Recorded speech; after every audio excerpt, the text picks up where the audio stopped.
rolling. Let's get started. All right. Sure. What we kind of wanted to start off with is if you could tell us how you got started at Apple and then kind of how you got working on the Mac. Well, I was first an Apple hobbyist and an Apple customer before I was an Apple employee. So I really got started at Apple by going to the first West Coast Computer Fair in April 1977 in San Francisco and seeing an Apple II and falling in love with it. Unfortunately, I couldn't afford it. Those Apple IIs were quite expensive then. At the show, I think it was $1,800, and that was for 4K of RAM in it, and that was beyond my my price range. In January 1978, they had a $400 off sale, and that was enough to it got the price down to $1,295, and they had dropped it $100 just once since they dropped it all the way down to $1,295, and that was about how much money I had, so I sprung for it. I learned one of my lessons, though, in about the computer industry that is obvious to anyone who's an active computer buyer, which is if you wait a while, you get a more powerful machine for a lower price. Even though it was supposed to be a $400 off sale, 1 month after I bought the machine, they permanently lowered the price to $1,195, $100 less than I paid. But as soon as I got the Apple II, I fell in love with it, especially as I explored the insides and how it was designed. And I saw it was designed in a different style than any other product I'd ever seen. Very different than the way they were teaching us at school, both undergraduate. I was a grad student in computer science at UC Berkeley. Eventually, the Apple II sort of took over my life. I was spending a lot more time with my Apple II than with grad school. And then I began to meet some of the people. I was just up in UC Berkeley, which isn't that far from Cupertino, where Apple was located. And I started writing software because I'm a programmer. I started writing software for the Apple II. And by that time, I had come to idolize Steve Wozniak, although I had never met him. And he had published a few articles in Dr. Dobbs' Journal, which was sort of a hobbyist computer magazine that was based right here in Palo Alto. And he had written an article about Sweet 16, which was one of the creative little pieces of software in the Apple II ROM.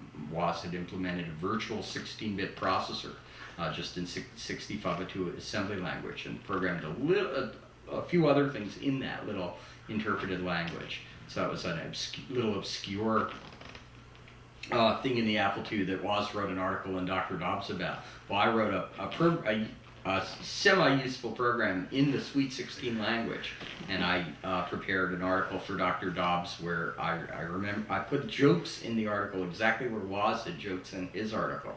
It was kind of like a homage in a way. And I didn't know even if the magazine would publish my article, but I sent it off to them and was disappointed. I didn't hear back from them for about 5 weeks. And then the 6th week, instead of getting an acceptance letter for the article, I got a parcel in the mail that had 6 copies of the magazine with my article published in it. They never bothered to tell me they were going to do that. I developed more programs, and a friend of mine at UC Berkeley, I was what I would thought you'd develop a program and give it away to the club and publish it in a magazine maybe if it was really worthwhile. But my friend said, "Are you crazy? You could sell it and make tens of thousands of dollars." And I didn't have the appetite or really the skill set to know how to begin selling a program. But he said, I'll do all that. I'll split the money with you. One of the flaws of the Apple II is that it didn't have lowercase letters, those early Apple IIs. The character generator ROM was all uppercase. And of course, lowercase letters are kind of desirable. So I realized that the high-res graphics screen had the exact same resolution as the basic text. There you can make any kind of letters. You can even make color letters. And the Apple II, furthermore, the Apple II had a sort of hook in its system software where external software could get control every time a character was outputted. So it was quite feasible to write a character generator using the high-res graphics to give lowercase and color letters. So I wrote a program like that. And that was the program my friend convinced me to try to sell. The personal computer industry was nascent at that point. There were no successful software companies. There were a few hardware companies like Apple beginning to get traction. but there were just the beginnings of the cottage industry, of the personal computer industry, where tiny little companies were trying to sell software for the Apple II and some of the other early microcomputers. So we went around to them. The first people went to were the computer stores themselves. Hey, do you want to? We'll put our program in a little baggie, and you want to sell it? But I developed this little piece of system software that we were trying to sell, and so my partner, who was doing the business side of it, would take it to, the personal computer software industry barely existed, but we found a few little companies. Luckily, it was blossoming right in the area we were living. So we took it to some small companies, and we were surprised that each company said, yeah, we'll sell this. We figured, oh, they must not be big enough then. And so after about 3 steps like that, we ended up at Apple in December 1978. We had a meeting scheduled with Steve Jobs. I had met Chris Espinosa, actually. We were just talking about Chris. I actually had recognized Chris from the first West Coast Computer Fair. When I first saw the Apple II, he was the person demoing it. He was distinctive, easy to remember because he was only like 15 years old at the time, and he probably looked more like 12. And so we recognized each other, or at least I recognized him, and I would occasionally talk to him about Apple II stuff, and so I told him we were going down to Apple, had a meeting with Steve Jobs, and he said, watch out, you're taking your life in your hands. If he doesn't like it, he'll bite your head off. That's exactly what he said, bite your head off. So we were a little apprehensive. I wanted to keep my head attached to my neck. But we were surprised that Steve was incredibly gracious and friendly toward us, very warm. He loved our program. And at the end of the meeting, we had a deal that they would actually sell it for the Apple II, which I thought was just amazing. But then a week later, I got a call from Steve's assistant, from Steve saying, oh, they changed their mind. They don't want to do it anymore. I later found out the reason was because it was a ROM intended for the empty ROM slot. They were just on the verge of introducing the Apple II Plus that had Microsoft Basic in that ROM slot. That was it. They had no place for it. But we ended up selling it to another early Apple II hardware company called Mountain Hardware. Later changed her name to Mountain Computer, and it did end up making about $30,000 or $40,000 from it. But when they called to say, well, they're not interested in the product, they were interested in hiring me, and they had a particular project in mind that they didn't go into that much detail on, but a little bit. I was at that point 3 years into a PhD program at UC Berkeley. And it would be foolish for me to just drop out without a degree. So I thought, well, it was like my dream to work at Apple, of course, but I thought I should start in June instead of in January like they asked me. That later ended up costing me more than $1 million just because of the way the Apple stock worked. I missed a 4-to-1 stock split by procrastinating like that. Wow. But I did, that's how I got engaged with them, and so I started at Apple in August of 1979, after getting my master's degree.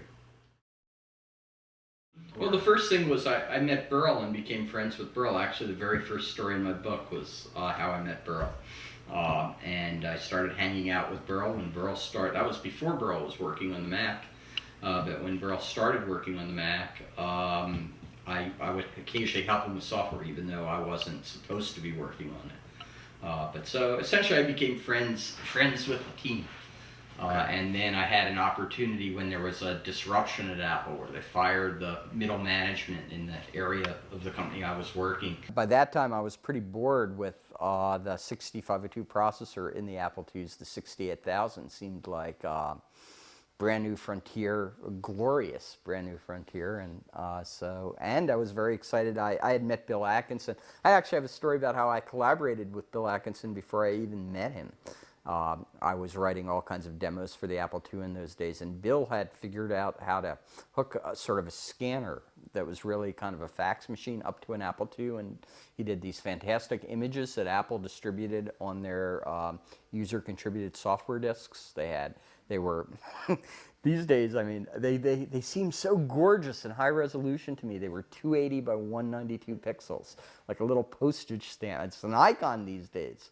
But it was, those days, they were the best looking graphics I'd ever seen on a personal computer screen anyway. And at the time, well, I got a hold of those images, I think, in early 1979, and by the middle of 1979, I was just messing around on my own with scaling algorithms, you know, just to shrink graphics. It seemed amazing to me that you could do such a good job at transforming the graphics to any size. And Bill's images were great ones to play around with. And they looked so good shrunken. I made this program that I called Sampler, which I took 12 of Bill's images and put them all on the screen at once and had them scrolling slowly around the screen. And it was just a demo program, but it was very graphically impressive. Apple ended up distributing that or so. And so I put, in the box in the middle, I didn't have a picture. I had just credits for it. And I said it was by Andy Hertzfeld and Bill Atkinson, even though I had never met Bill. But I knew he had scanned the images. That's really But then I met Bill. Bill and I both had an interest in proportional fonts. I was doing some of that work in Berkeley. I knew, I did a character generator, and I knew we could do a much better job with variable width characters and variable height as well. You can really make beautiful characters. I had ripped off some fonts from, they were originally digitized at MIT, but we had them at Berkeley. I was writing software at Berkeley to drive a high-resolution Versatech plotter. And I ported just for my own fun, just them to the Apple II. So I had some beautiful high-res characters on the Apple II. Meanwhile, Bill had started working on the Lisa before I had even got to Apple there in August '79. But he needed fonts, and I had a bunch of fonts. So I started working with him a little bit, even though I wasn't working, you know, I was just working on the Apple II. Well, Burl was inspired by Woz. Woz, it's almost like invented a new school of art, and Burl was like his foremost disciple in a way, or he picked up much of the way I learned Woz's software tricks from just reading the Red Book and the listings. Burl poured over Woz's design, was blown away by those techniques, and came up with his own techniques to take it to the next level, using an unusual chip called a PAL chip. That was sort of a combination of a ROM with some active elements with it, but you can sort of program it to do arbitrary logic. Burl figured out how to use the PAL chips to do designs that were at least as impressive as Woz's. And Burl was incredibly creative, and I hope in my book I got across a sense of humor. Burl had an incredible sense of humor.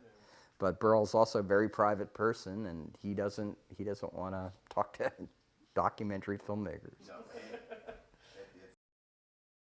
No. One of the most amazing things about the Apple II was how hardware and software made trade-offs. So it would never happen in a traditional company environment. What was a signal trick more than any other single thing was using software to save chips. If he could transfer, because the processor is so general purpose, you can if you could do it with a program instead of with a part. Well, the part cost about $50 to, 50 cents usually, like for a chip to solder onto the board. The software's free. And so you can, and also usually it makes it more flexible because the software, once you have it in software, you can think of a better way to do it. And so Burl picked up off of that, and in the Macintosh constantly Burl would ask me for favors by making the software have to be a little more convoluted in order to save a nickel or a dime on the board. Well, it was worth it. And conversely, sometimes the software, just wouldn't go fast enough, whatever. You could tweak the hardware a little bit in the places where the software needed help from the hardware and vice versa. Well, for the Apple II was that way because the person who wrote the software was the person who designed the hardware. There was Steve Wozniak did both. Yeah. On the Mac, we were inspired by what Woz did, so it was already in our aesthetic. Instead of many software designers would feel like if the hardware convoluted something and made it worse for the software, you'd just bitch about it and be upset at the hardware. We loved it because of that value set established in the Apple II. we realized it was worth it for the software if you could save a nickel, dime, quarter on the board. Well, sure, that really started with Jeff Raskin. The initial vision for the Macintosh was a $500 computer. Jeff thought that was sort of the key point at which it could really be something for the masses. But after a little bit of analysis, Jeff saw that, well, boy, he'd have to compromise too much. He set the initial price at $1,000. And then once we switched to the 68,000 processor, and it was clear we were going to need 128K of RAM instead of 64K of RAM, we realized it would be $1,500. But we fought as hard as we could to keep it at $1,500 through most of the 3-year development cycle of the Mac. And it could have sold for $1,500, except at the very end, in the summer of 1983, we realized we didn't have a disk drive. Apple was developing a next generation disk drive called Twiggy that just didn't work.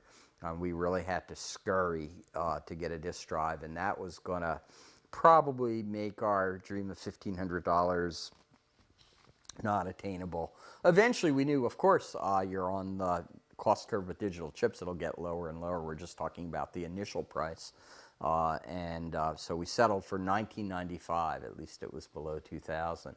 But then we were very upset in the fall of 1983 when they tacked another $500 on for marketing purposes. Essentially, they were charging people for RAM they didn't get. And that was discouraging. Jeff was a music professor as well as a computer professor.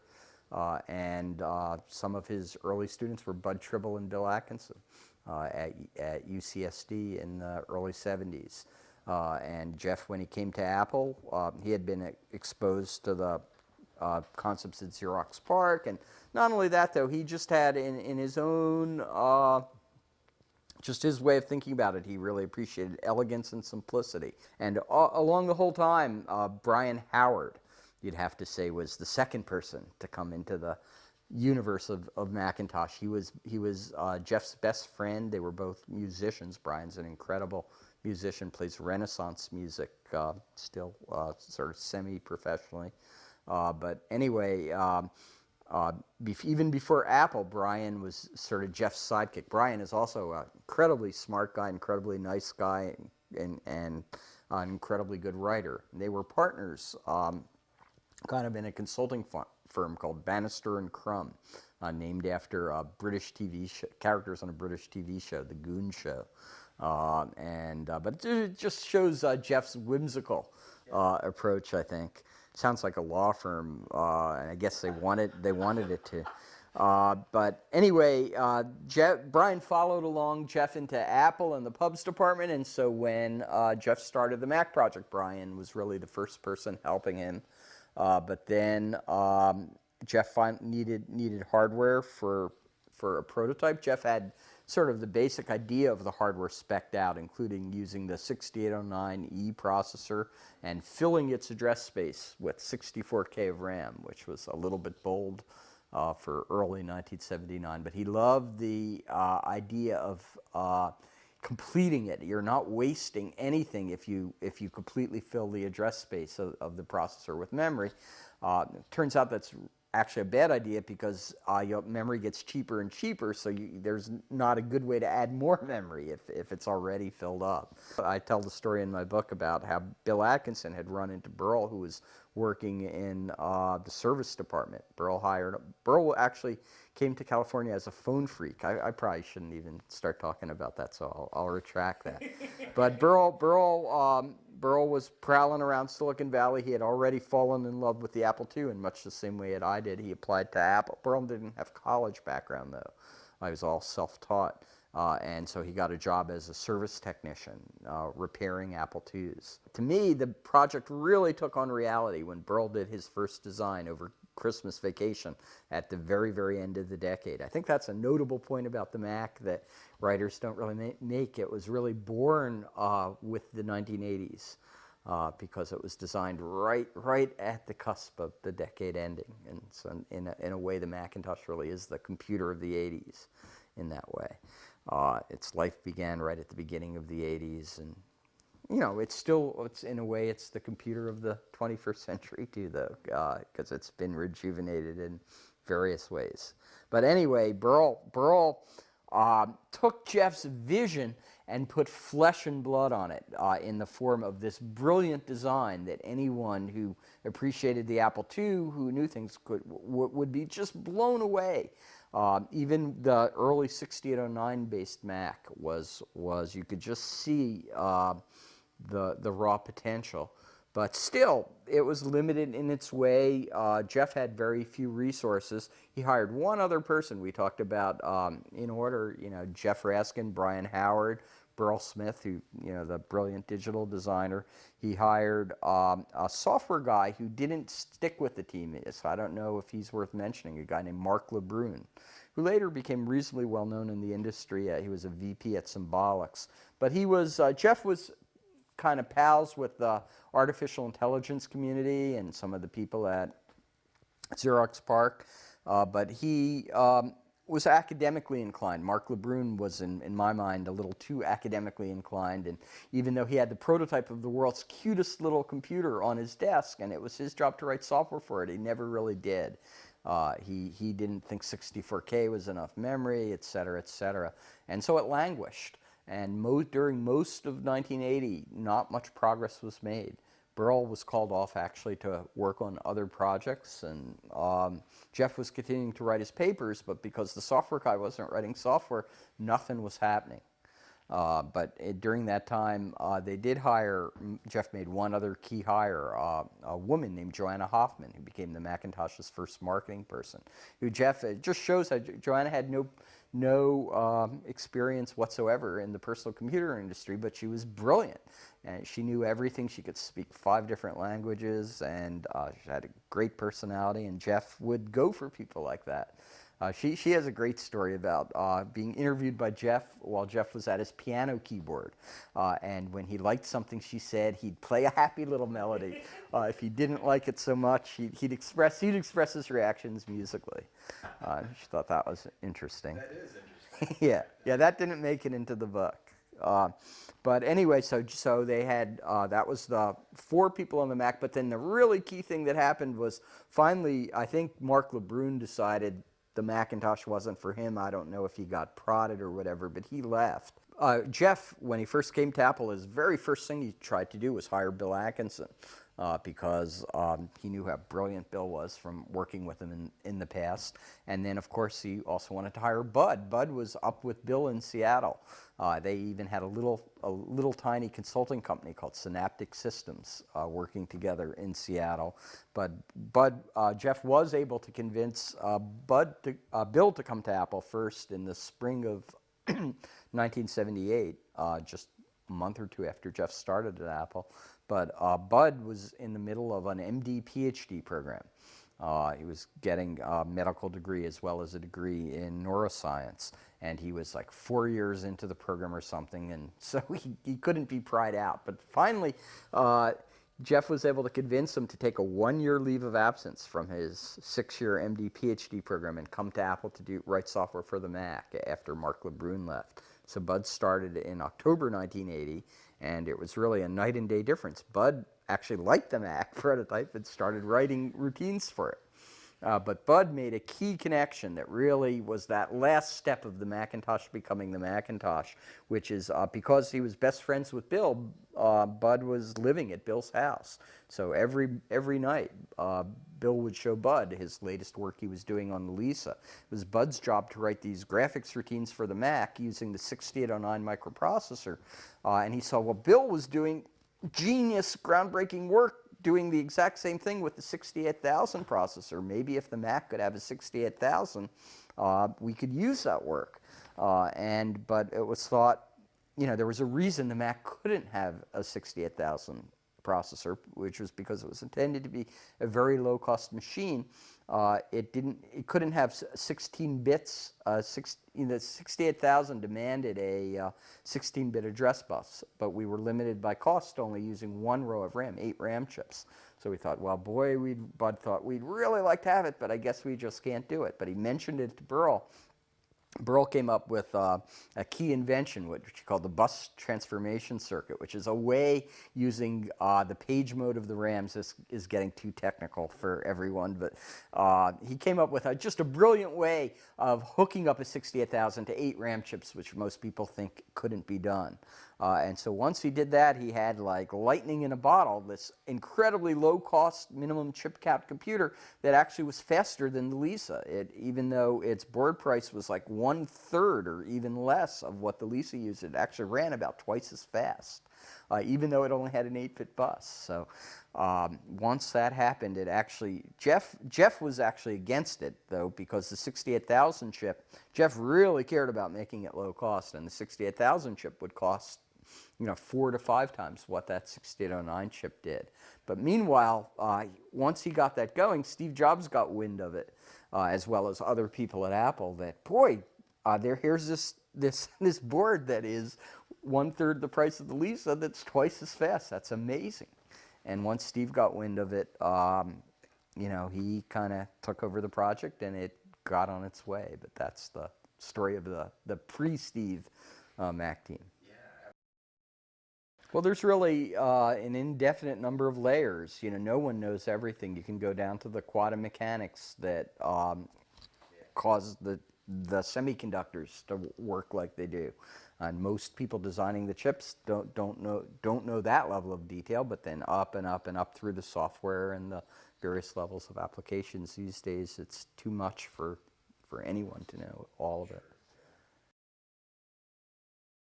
We had other inspirations as well.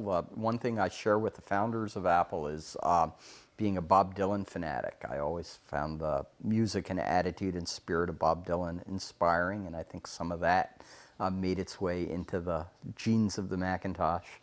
But music in general, I think, is something. Burl was an incredible musician. Burl and Bud were both, and Jeff and Brian. All 4 of those were music dominated their lives, or to Jeff and Brian's extent. They're musicians as much as they're technologists. Bud Tribble is one of the most talented musicians I've ever met. He can play anything. He still plays to this day in rock bands, various ones. Actually, his rock band at Sun, they had the lead guitarist from Duran Duran was a member of it. The guy actually changed careers and became a salesperson for Sun, and for a while they were playing with this guy who had played in stadiums. But Bud plays the keyboards beautifully, as well as the bass. He plays in rock bands. But Burl had a 9-string guitar, which is very unusual.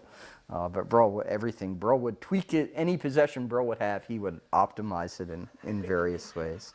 But some music, I would say, was a strain. There was a time I'm not such a great musician myself, although I like writing songs. But I was always into, because I write songs, I'd make recordings of my own songs for my own benefits. I was always into recording equipment. And once I remember in the early days, 1981, I went and made a recording of Bud's Rock Band for them. And really, though, when the thing that tied us together more than any other thing was not a social life thing or anything. It was the core of what we were doing. We had this shared dream. We were all parents of the same kid, basically. So especially as the project gained momentum, we spent more and more of our time staying there working. Not to say we didn't occasionally have fun, but it was really our work was our fun as much as anything else. Eventually, almost everyone stayed late. I would always work late at Apple, but more and more people joined us, especially when they found out Steve had this habit of coming around 6 to 7 p.m. Steve didn't have an office in the Mac building, or where we were working for most of the time we were developing the Mac. Not till Family 3 he did have an office in, but we didn't move there until the summer of ¡83. So most of the time he would have an office in the executive place, but he'd come by in the evenings and every single day, and we'd show him the latest thing, or he'd tell us some new development or whatever. And eventually more and more people would hang out late. For when Steve came, we started going out to dinner often. But it was mainly focused around getting the Mac to happen, that was the thing that tied everyone together. First Macintosh I purchased was on the day of the introduction. I mentioned the story in my book. I obviously had them anyway, but I wanted the feeling of buying it because it made it more real. I wanted to, empirical evidence that it was purchasable. And so right after the introduction, it was supposed to be on sale. Also, we wanted to find out if it really was on sale the day of the introduction like it was supposed to be. So after the introduction, we were so keyed up, we couldn't really go back to work. So that afternoon, we drove around to the different computer stores in the Bay Area trying to purchase a Mac. And the first two we went to did not have them in stock and wouldn't even sell them to us. They were too new. They didn't know enough about it. I found a third one that also didn't have it in stock like they were supposed to, but they were willing to take my money at least. Right. And so, and then it came about a week or two later. And of course, I had nothing to do with it because I already had a few of them. But they gave out free ones to everyone on the original Mac team that same day as well, that had our names engraved on them. Right. Yeah, that's what I was going to get. Not in the back of the case, but literally on the visible back of the case. Really? For each person had a little plaque that it was given to us in commemoration of being part of the original Mac team. That's nice. All 100 employees of the Mac division. Well, I never liked them because I thought every day was a retreat for the core team in a way. But Steve really liked that. Essentially team building exercises and longer term planning. I guess they're really, as much as anything, motivational seminars, trying to get people fired up about what they were doing. But as I said, I thought the core team was already about as fired up as can be. So I looked at them as more or less a distraction. I'd rather stay there programming because you can't get your programming done when you're at a retreat. But looking back, they seemed like real milestones in the project's existence because often there was some shift in direction or sort of a stake was put in the ground. You know, like one of the themes of one of the retreats was, we're shipping on May 1983.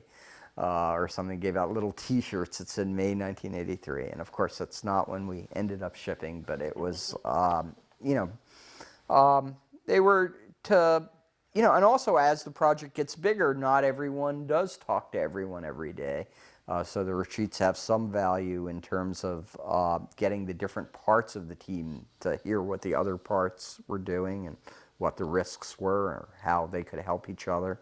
And then Steve being Steve, he always got some interesting person from the outside the team to talk at the retreat in some way. So at the very first one, I think we had Robert Noyce, who's amazing Silicon Valley legend. He's the inventor, one of the two inventors of the integrated circuit chip and the co-founder of Intel. Amazing guy. He's been dead now for 10 or 15 years, but he talked at our first retreat. At our second one, we had Ben Rosen, who was prominent industry analyst who went on to become a venture capitalist, was the initial funder of both Compaq and Lotus. Even though his firm had just started, they had instant success. And then we also had some musicians, like some of the Windham Hill musicians played at our retreats. Steve began the retreats, at least he started, maybe not the very first one, but he started beginning them with sort of what he called sayings of Chairman Jobs, which were trying to set the theme for the retreat. And at the last Big Mac retreat there, the one in January 1983, one of his three things he said was, it's better to be a pirate than join the Navy. And there, I'm not sure it was, he knew that the core team, people like me, were probably chafing by that time, that the team had gotten pretty big. And he was, I guess, just fanning the flames of the original rebel spirit with that statement. But then more like not so much a homage, but as much as anything else, a parody of that statement. Steve Capps had the idea when we were moving into a new building at Apple that was much larger so it could hold the rapidly growing team. And I think we went into it before we were moving in just to kind of check it out. And it looked too normal. It looked too corporate, too much like all the other Apple buildings. And so it didn't seem like a fitting home for the Mac. But Steve Capps, who had joined the team in January of 1983, had an idea, sort of like both a homage and a parody to Steve's statement about being pirates. Let's put a pirate's flag above the building. That'll make it a little different. And so we did. The first logo was the Newton logo. That was designed by a character named Ron Wayne that most people don't really know about. He was the third founder of the original Apple. Apple has three founders. Apple was founded twice, and each time there were three founders. Two of them were Woz and Jobs, but the third one, in both cases, is not extremely well known. In the first case, it was this guy named Ron Wayne, who was just sort of a smart general purpose guy. He was, I think Steve Jobs might have known him from Atari or something, but he had 10% of the company. And he, being artistically inclined, drew that first Newton logo that the Apple Computer Company, not the corporation, had. Apple was founded again, though, as a corporation in 1977. The third founder was Mike Markkula. It's a little more well-known than Ron Wayne, who's also a great guy and instrumental in the success of the company, of course. But so anyway, the second logo was designed by a guy named Rob Janoff, the Rainbow Apple logo, who worked for Regis McKenna it's not quite, they were the PR thing, and they hooked up Steve with some creative like advertising agency. Their name is slipping my mind now, but Rob Janoff worked for them. And he designed the rainbow logo. But of course, Steve Jobs has an incredibly strong aesthetic, in case you can't tell.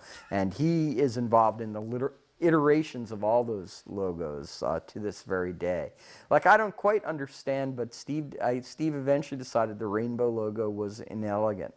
Yeah. And so he mandated that it just be solid color. And it's been that way for 10 years now.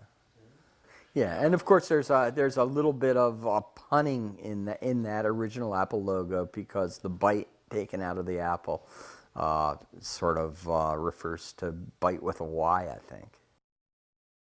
Susan was my friend from high school. I met her when we were both 14 years old, when her family moved from Virginia to the Philadelphia area where I was living. And Susan was always bright. She had a great sense of humor, tremendous artist. Kind of lost touch with her for a little while, but I reconnected in, I guess, about 1981. She had moved out to California for various reasons, and had a job working just here on University Avenue in Palo Alto in a sort of fancy, designer store. I forget what they're doing. I can't remember. Minimal Space was the name of the store. I first, we were renewed our friendship or something, but I realized as we were trying to complete the software that, boy, the Mac was so heavily graphics based. We needed someone who was a world-class graphic designer to design the graphics for the Mac. Up to that point, the programmers were essentially doing it. And so I had the basic idea. I asked Susan about it. She was pretty. I had basically asked Susan to come as my date to a few of the Macintosh parties we had. That was kind of the first connection. And she met some of the team and really liked them. And so I proposed that she work on it, but we couldn't. The Mac prototypes were too rare to get her one. So I first started her off with graph paper. Went and just bought some pretty fine graph paper and told her to make drawings by filling in the squares or not. because that would be a good way of simulating it. And she did some fantastic work doing some drawings that way that I think I still have somewhere. And so I showed them to people on the team, and they said, boy, yeah, she's good. And so I was able to persuade people to interview her, and Susan has, as I say, she's brilliant and incredibly creative and impressed everyone. And so at first she was initially not hired as a part-time employee or on a limited term, but once everyone started seeing how great she was doing, that she quickly became a full-time employee and a key member of the team. Bill Atkinson gives her a lot of credit for the development of Mac Paint. Actually, Susan and Steve Capps both started on the team at the same time in January 1983, and they both became key people really fast, kind of in some ways changed, you know, because they both had great, strong personalities. We started playing basketball. You asked what we did for recreation. It was after Capps started. We really started playing basketball almost every day around 4 p.m. in the afternoon. Another thing, this it's off topic from the recent question, but on topic to the earlier questions. Another thing Burl and I would do every day in the earlier days of the project when we were at Texaco Towers is, before we were doing something as healthy as playing basketball, we would go across the street to the Cicero's Pizzeria and play Defender. I have a story in my book about Burl's unique strategies for a defender. But we would, yeah, just go, and it would, well, as Burl got better and better, it would sometimes take an hour and a half just for him to lose. But after Capps started, you know, the basketball, and it was also coincided with a period of time more and more people were staying later and later. But Susan, you know, Susan's a tremendous graphic designer, but what she doesn't get enough credit for is her imagination. With Susan, she'd always give you more than you'd ask for. You'd say, I need an icon to represent starting up, and she'd draw 4 or 5 different variations. You didn't need to tell her you'd need to explain it at a conceptual level, but not tell her what you wanted. She'd come up with much better ideas to represent what you want than anything you could tell her. And then she has a fantastic sense of humor, as did other people on the Mac team. I think you really see that in her work. Yeah, didn't she make icons of people on the team, and wasn't that like a status symbol or something? Yeah, just on her own idea. The very first one she made was a Steve Jobs icon. And Steve, I guess, she didn't have the guts to ask him to pose. So she did it from a picture. But it had an uncanny likeness, or something about it. She captured his cockiness in just 1 pixel. There was 1 pixel, like, offset a little bit, and it made it so it was Steve. And then once people saw that, it says, "Oh, can you make an icon of me?" Or Bill Atkinson was the second one. He wanted an icon to put in the Mac Paint about box. And she did a great job on Bill, and so Burl started begging her for an icon. She didn't want to do it, but eventually she capitulated, and she did icons for a few other people. My personality is such that I did not want an icon. There was never an Andy Hertzfeld icon. I think she might have done one, but I didn't like it or want it to exist.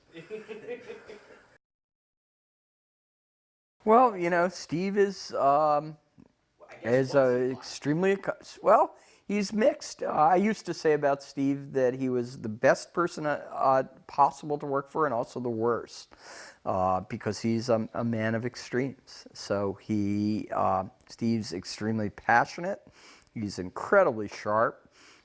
He's, more than anything else, incredibly quick. He's got the quickest mind of anyone I've ever talked to. So he's very good at convincing people of things. But he is not necessarily very kind. And he has a penchant for saying just what he thinks, and especially in the work environment. He can disappoint people, or give scathing criticism. He also sometimes he's emotional about his work, and so he'll lose his temper, or express his feelings a little more directly than you would like.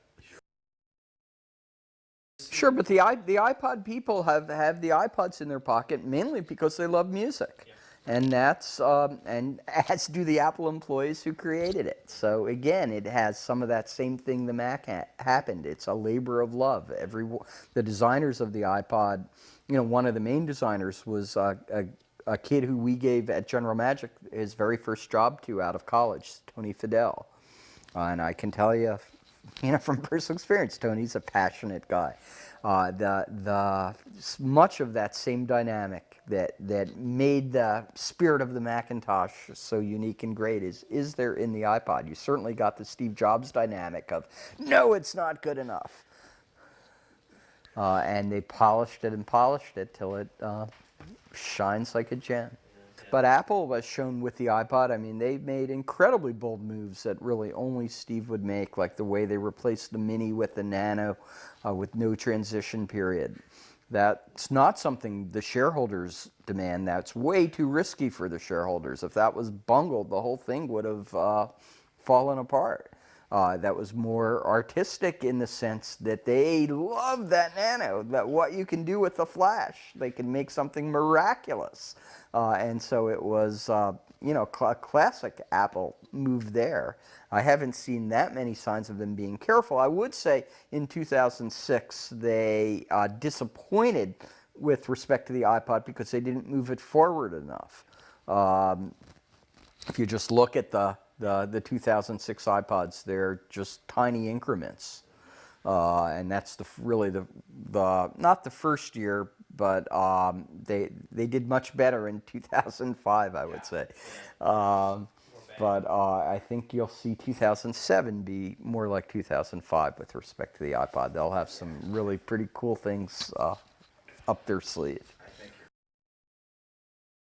Well, Apple's now had a 30-year history, so I would say at different times that quality is more to the fore or more not.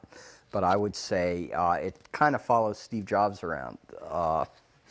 As long as he's at the helm, you're going to see more and more innovation.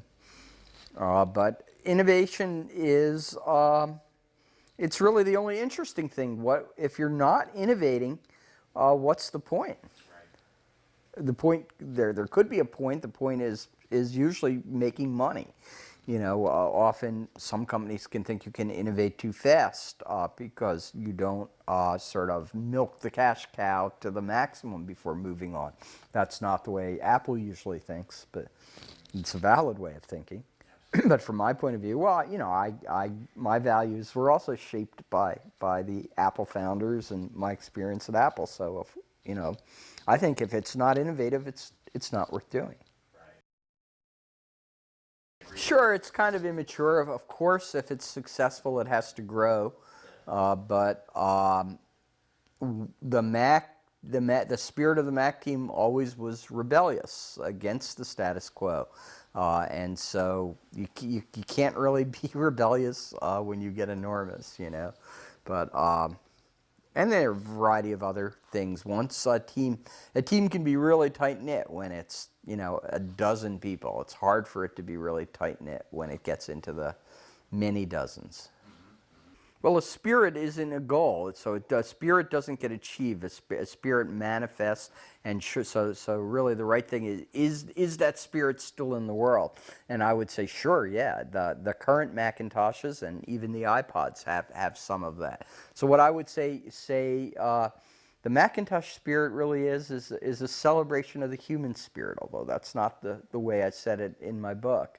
But it's passion. Creativity, a demanding sense of excellence, an idea that what you're doing is important. I don't know. Almost like a liberation through design. In a way, there's a rebel spirit in the Macintosh. So it's an amalgam. Really, the Macintosh spirit is an amalgam of the personalities, values, and goals of the team that created it. And it's something that so what you could say the Macintosh spirit, but you could also say the Apple spirit. And so really, when I think about it, was the Macintosh spirit was not something we created with the Macintosh, although we sort of contributed to it, but it was there before the Macintosh because it's really the spirit of the Apple II. And so much of the spirit of the Apple II is the spirit of Steve Wozniak's personality as well as Steve Jobs's. It's the idea of, you got to remember, the Apple II were designed essentially by kids who didn't have any success behind them. So they, you really can be a rebel before you've had any success. And so even in a broader sense, though, some of that spirit of the Apple II was the spirit of the personal computer revolution. And really what that is more than anything else is the celebration of unbounded possibility.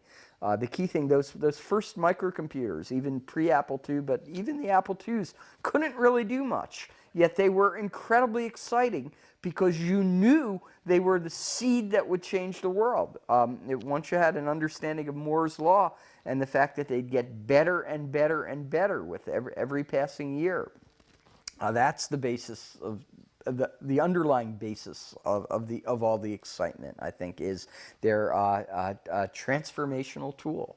And of course, computers, the most unique thing about people, humans, is that they live in the world of ideas. And so the thing about computers that are so exciting is they're really the only tool that operates in that space of ideas as opposed to the space of the physical world, which is really what makes us most essentially human. So all of that.